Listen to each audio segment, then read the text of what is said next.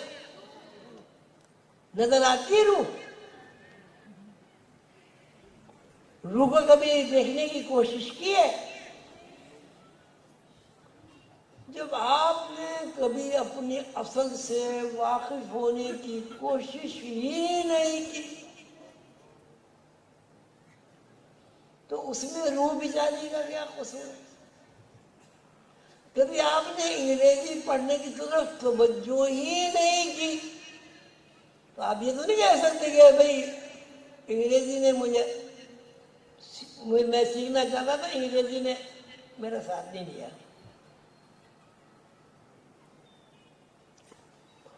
میرے خیال ہے بات بہت مختصر کرتا ہوں. اب میں نے آپ کو یہ سمجھانے کی کوشش کی ہے کہ جسم، مادی جسم اصل نہیں ہے، یہ روح کا لباس ہے. جس طرح کوٹ پتلون اصل نہیں ہے، آپ کے جسم کا لباس ہے. آپ ایک ایسا لباس بنائیں کہ انگلی میں انگلی آ جائے، جیسے دستانے ہوتے ہیں، ناک میں ناک آ جائے، آنکھ میں آنکھ آ جائے، کان میں کان آ جائے، سر میں سر آ جائے، گردن میں گردن آ جائے، پیٹ میں پیٹ آ جائے. ایسا جسم بن سکتا ہے نہیں؟ بن سکتا ہے جی؟ اب تو ایسے گمسم بیٹھے ہوئے جیسے پتہ نہیں میں کوئی الف لیلا کوئی دوسری سنا رہا ہوں. بن سکتا ہے. بن سکتا ہے نا. تو اب جب آپ ہاتھ ہلائیں گے تو آپ کی انگلیاں بھی ہلیں گی، جو بنی ہوئی ہیں دستانے. آپ سر ہلائیں گے، سر بھی ہلے، وہ سر ہلے گا، وہ لباس ہلے گا، لباس ہلے گا نا. اور جب آپ چلیں گے تب آپ کا لباس ہلے گا. تو اسی طرح جب روح حرکت کرتی ہے مادی جسم ملتا ہے. اب روح جب اس سے اپنا رشتہ منقطع کر لیتی ہے، مادی جسم کی کیا حیثیت ہوتی ہے؟ مردہ. کرتا پجامہ جو آپ نے اتار کے پھینک دیا. اب ہماری کیا ذمہ داری ہے؟ جب ابھی تک تو ہمیں قانون معلوم نہیں تھا، پتہ نہیں تھا. اب ہمیں پتہ چل گیا کہ یہ مادی جسم تو ہمارا کچھ ہے ہی نہیں. جب تک روح اس جسم کو سنبھالے رہتی ہے جسم موجود ہے، اور جب روح اس جسم کو کیا کرتی ہے؟ اتار دیتی ہے، جسم کی کوئی حیثیت نہیں رہتی. اب جتنے لوگ میری بات کو سمجھ گئے ہیں وہ سب ہاتھ اٹھا دیں.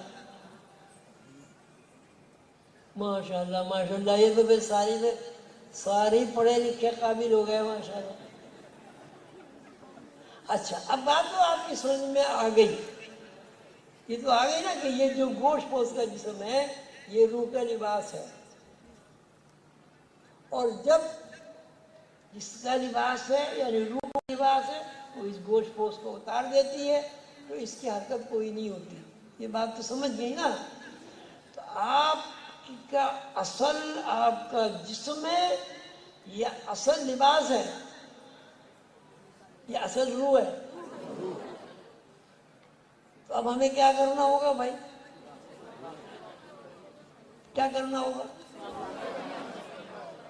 ظاہر ہے اب ہمیں یہ کرنا ہوگا کہ ہم اب اس بات سے واقف ہو گئے ہیں کہ جس تو ہماری اصل نہیں ہے، ہماری اصل روح ہے. يسألونك عن الروح قل الروح من امر ربی وما اوتیتم من العلم الا قلیلا. ہے پیغمبر علیہ السلام، لوگ آپ سے سوال کرتے ہیں کہ روح کیا ہے؟ آپ فرما دیجئے روح میرے رب کے امر سے ہے. اب اگر امریکی تشریح تو بہت دیر ہو جائے گی. روح میرے رب کے امر سے ہے، اور جو کچھ تمہیں علم دیا گیا ہے وَمَا أُوتِيتُم مِّنَ الْعِلْمِ إِلَّا قَلِيلًا، وہ تھوڑا علم دیا گیا ہے. تھوڑا علم کس کا؟ تھوڑا علم کس کا؟ اللہ تعالیٰ. اللہ تعالیٰ کا علم، اللہ اکبر. اللہ تعالیٰ نے خود قرآن پاک میں ارشاد فرمایا ہے کہ زمین کے اوپر جتنے درخت ہیں سب قلم بن جائیں. کتنے ارب قلم بن جائیں گے بھائی؟ تعداد بنیں گے. اور جتنے سمندر ہیں سب روشنائی بن جائیں، اور اللہ کی باتیں لکھی جائیں. یہ ختم ہو جائے گی روشنائی، سمندر کی روشنائی ختم ہو جائے گی. درختوں سے جو درخت میں کتنے قلم بنیں گے؟ کیوں جی؟ لاکھوں بنے ایک درخت میں. اور درخت کتنے اربوں ہیں. ٹھیک ہے، ایک لکھنے میں روشنائی ایک ڈراپ سے اچھا خاصا لکھا جاتا ہے. ایک سمندر میں کتنے ڈراپ ہوں گے؟ تو سمندر سوکھ جائیں گے، خشک ہو جائیں گے، ختم ہو جائیں گے. پورے درخت جو اس سرزمین پر موجود ہیں ان کے قلم بنا لو، وہ سارے قلم ختم ہو جائیں گے، لیکن اللہ کی باتیں ختم نہیں ہوں گی. اب اس اللہ کا جو علم ہے، اس اللہ تعالیٰ نے اپنے علم سے وَمَا أُوتِيتُم مِّنَ الْعِلْمِ إِلَّا قَلِيلًا، کہ آپ کو تھوڑا علم عطا فرمایا گیا ہے. اس تھوڑے کی کوئی آپ تشریح نہیں کر سکتے. تو اب آپ کو اللہ کا علم بھی حاصل ہے. اللہ تعالیٰ فرما رہا ہے قرآن پاک میں وَمَا أُوتِيتُم مِّنَ الْعِلْمِ إِلَّا قَلِيلًا. اللہ تعالیٰ نے یہ بھی ارشاد فرما دیا کہ یہ جسم جو ہے یہ خول ہے، یہ لباس ہے. اصل کیا ہے؟ روح ہے. اچھا اب یہ بتائیں اب ہمیں کرنا کیا؟ میں ختم کرتا ہوں. ہمیں کرنا کیا چاہیے؟ کیا کرنا چاہیے؟ علم حاصل کرنا چاہیے. تو حضور قلندر بابا اولیاء رحمت اللہ علیہ کا یہ اعجاز ہے. انہوں نے سیدنا حضور علیہ السلام کے حکم سے، ارشاد عالی سے روح کے پرت کھولے. رسول اللہ صلی اللہ علیہ وسلم کے ارشاد سے انہوں نے روح کے پرت کھولے. اب یہ ہمارا کام ہے، ان کی اولاد کا. ایک باپ ہے وہ بہت امیر کبیر ہے، بہت سرمایہ ہے، اولاد کبھی اس سرمایہ کو دیکھتے ہی نہیں، کبھی اس سے فائدہ ہی نہیں اٹھانا چاہتا. تو ایسی اولاد کو آپ کیا کہیں گے؟ کیا کہیں گے؟ تو ہم سب تو نالائق ہی ہیں بھائی. حضور قلندر بابا اولیاء رحمت اللہ علیہ سے حضور علیہ السلام نے فرمایا کہ اب اس علم کو کھول دو. اور لوح قلم جو حضور پاک صلی اللہ علیہ وسلم کے ارشاد عالی مقام سے حضور قلندر بابا اولیاء نے لکھی، اس میں سارے یہ فارمولے موجود ہیں. لیکن چونکہ ہم اس علم سے واقف ہی نہیں ہیں، ان فارمولوں سے کس طرح واقف ہوں گے بھائی؟ سلسلہ عظیمیہ کے جتنے بھی افراد ہیں اس میں خواتین بھی ہیں اور مرد حضرات بھی ہیں، بوڑھے بھی ہیں، جوان بھی ہیں. سلسلہ عظیمیہ کے جتنے متفقین ہیں، متوسلین ہیں، ان کی یہ ڈیوٹی ہے، ان کی یہ ذمہ داری ہے کہ وہ روح کے علم کو سیکھیں. اللہ تعالیٰ آپ سب کو اور مجھے توفیق عطا فرمائے کہ ہم سیدنا حضور علیہ السلام کے ارشاد عالی کے مطابق حضور قلندر بابا اولیاء نے جو تعلیمات چھوڑی ہیں ان کو سیکھیں اور ان پر عمل کرنے کی توفیق عطا فرمائے۔ اللہ تعالیٰ مجھے اور آپ کو علم حاصل کرنے کی توفیق عطا فرمائے۔ سیدنا حضور علیہ السلام کے وارث حضور قلندر بابا اولیاء رحمۃ اللہ علیہ کے علوم کو سیکھ کر ان علوم کو دنیا میں اس طرح پھیلا دیا جائے کہ لوگوں کے ذہن سے یہ بات نکل جائے کہ انسان روح کا علم نہیں سیکھ سکتا۔ وما اوتیتم من العلم الا قلیلا۔ اللہ تعالیٰ آپ سب کا حامی و ناصر ہو، آپ کو صحت و تندرستی عطا فرمائے، ہماری اولاد سعید ہو۔ اللہ تعالیٰ ہمیں علم سیکھنے کی، حاصل کرنے کی توفیق عطا فرمائے، آپس میں محبت الفت عطا فرمائے۔ اللہ تعالیٰ ہمیں ایک دوسرے کا غمخوار اور مددگار بنائے۔ اللہ تعالیٰ ہمارے ملک کی حفاظت فرمائے۔ اللہ تعالیٰ ہمیں اور ہمارے تمام اعزاء کو، رشتہ داروں کو، اقربا کو، خاندان کو اپنے حفظ و امان میں رکھے اور ہمیں دین دنیا کی سعادت نصیب فرمائے اور ہمیں وہ علوم عطا فرمائے کہ سیدنا حضور علیہ السلام کے وارث حضور قلندر بابا اولیاء رحمۃ اللہ علیہ نے ہمارے لیے چھوڑے ہیں۔ آمین یا رب العالمین۔ آپ سب حضرات کا بہت شکریہ، آپ دور دراز سے تشریف لائے، میں اس کا بہت قدردان ہوں اور انشاءاللہ آپ کے لیے پہلے بھی دعا گو ہوں اور آئندہ بھی آپ کو اپنی دعاؤں میں یاد رکھوں گا۔ آپ سے بھی التماس ہے کہ آپ بھی مجھ عاجز بندے کو اپنی دعاؤں میں یاد رکھیں اور میرے لیے دعا کریں کہ میں اپنے مرشد کریم حضور قلندر بابا اولیاء رحمۃ اللہ علیہ کی تعلیمات پر عمل کروں اور اپنے عزیزوں کو، دوستوں کو اس علم کو سیکھنے کی ہمت اور توفیق اللہ تعالیٰ عطا فرمائے۔ اللہ تعالیٰ آپ سب کا حامی و ناصر ہو۔ آپ سب حضرات تشریف لائے، آپ کا بہت شکریہ۔